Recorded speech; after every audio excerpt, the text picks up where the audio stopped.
Hi everyone, welcome to teaching circle. इस video में हम लोग सारी डिसेबिलिटीज़ के बारे में पढ़ने वाले हैं। जितना भी डिसेबिलिटीज़ हमें पेपर में पूछा जा सकता है और जितना भी कवर हो पाया है मैंने इस वीडियो में कवर अप किया है। पूरा वीडियो प्लीज़ ध्यान से सुनिएगा, आप लोग के लिए बहुत यूज़फुल होगा।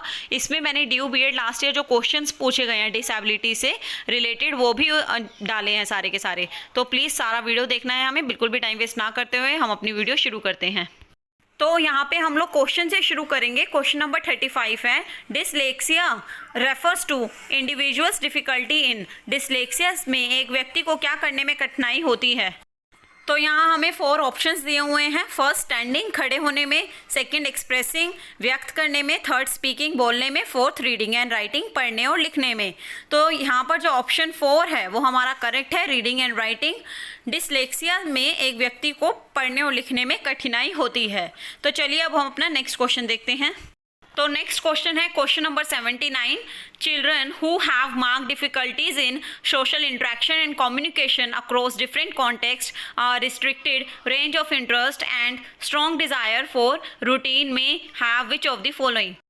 निम्न में से किस में सामाजिक अंतःक्रिया और संप्रेषण कौशलों तथा रूढ़िवादी तरीकों के व्यवहारों, अभिरुचियों और गतिविधियों को समझने में कठिनाई आती है। इन बच्चों को विभिन्न संदर्भों के अंतर्गत सामाजिक अंतःक्रिया और संप्रेषण में कठिनाई होती है। उनकी बहुत सीमित अभिरुचियां होती हैं और उनमें एक नियमित दिनचर्या की इच्छा होती है। तो इसमें भी हमें 4 ऑप्शंस दिए हुए हैं। First, attention deficit hyper activity disorder, autism spectrum disorder, intellectual disability and fourth specific learning disorder.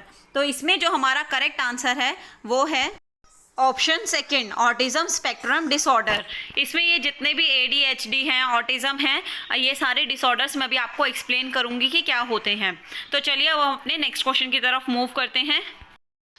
Next question है हमारा question number 77। A boy often complains of poor sense of numbers and is not able to do simple operation of addition and subtraction. Which of the following learning disability he must be likely to suffer from. तो कौन वो व्यक्ति होते हैं जो addition और subtraction नहीं कर पाते हैं, तो उन्हें क्या प्रॉब्लम होती है। इसके लिए भी हमें 4 ऑप्शंस दिए हुए हैं। तो इसमें हमारा जो ऑप्शन है वो है थर्ड करेक्ट, डिसकैल्कुलिया। तो डिसकैल्कुलिया के जो होते हैं वो एडिशन और सब्ट्रैक्शन नहीं कर पाते हैं। तो चलिए अब हम अपना नेक्स्ट क्वेश्चन देखते हैं। क्वेश्चन नंबर 80 है, identify one of the primary goals of any treatment for anorexia nervosa is to. तो इसमें भी हमें 4 ऑप्शंस दिए हुए हैं। इसमें ऑप्शन जो है हमारा थर्ड करेक्ट है, increase weight to normal levels. तो यहाँ पर हमारे जो क्वेश्चंस हैं वो ख़त्म होते हैं। अब हम आगे डिटेल में सारी डिसेबिलिटीज़ को पढ़ेंगे। टाइप्स ऑफ डिसेबिलिटीज़, फर्स्ट है visual impairment, second hearing impairment, third locomotor impairment, cerebral palsy, fourth mental retardation and mental illness, fifth children with learning disabilities, dyslexia, dysgraphia, dyscalculia, attention deficit and hyperactivity disorder, ADHD भी इसे कहा जाता है।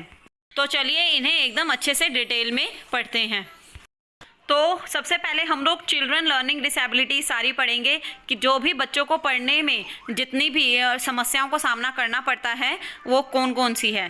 तो first है dyslexia. Dyslexia में क्या होता है कि जब कोई भी लैंग्वेज में प्रॉब्लम हो रही है, जब ज़रूरी नहीं है कि वो सिर्फ हमेशा रीडिंग में ही हो, लेकिन लैंग्वेज के साथ जो भी प्रॉब्लम होती है वो डिसलेक्सिया में आता है। हमेशा ध्यान रखना, डिफ़िकल्टी विद लैंग्वेज मतलब कि उसका जो ऑप्शन होगा वो डिसलेक्सिया होगा। अभी हमने आगे क्वेश्चन भी किया है एक ऐसा ही डिसलेक्सिया पे ऊपर, जिसका ऑप्शन जो था वो रीडिंग एंड राइटिंग था।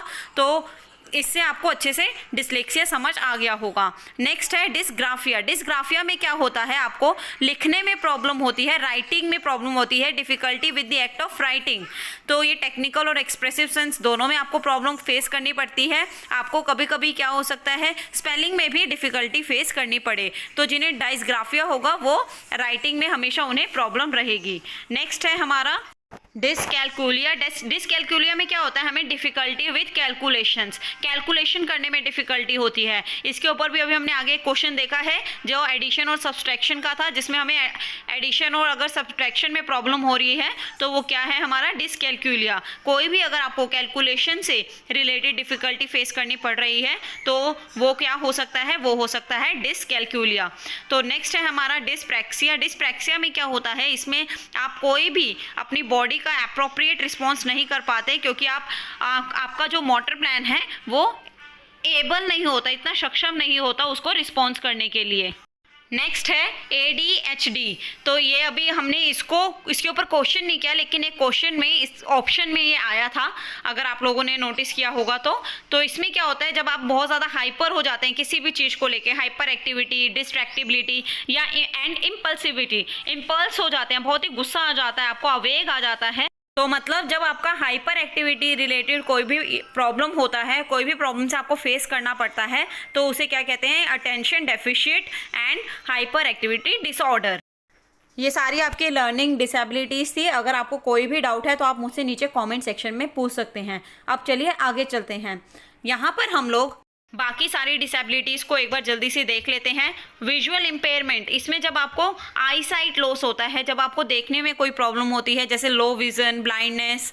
हियरिंग इम्पेयरमेंट क्या होता है, जहाँ पर आपको सुनने में प्रॉब्लम होता है, डेफ हियरिंग इम्पेयरमेंट में आता है, हार्ड ऑफ हियरिंग। उसके बाद सेरिब्रल पैल्सी क्या होता है, सेरिब्रल पैल्सी में आप अपना पोस्चर मेंटेन कर पाने में, बैलेंस और पोस्चर मेंटेन करने पाने में इनेबल होते हैं, उसको इतना एबिलिटी नहीं होता कि आप अपने पोस्चर को और बैलेंस को मेंटेन कर पाएँ।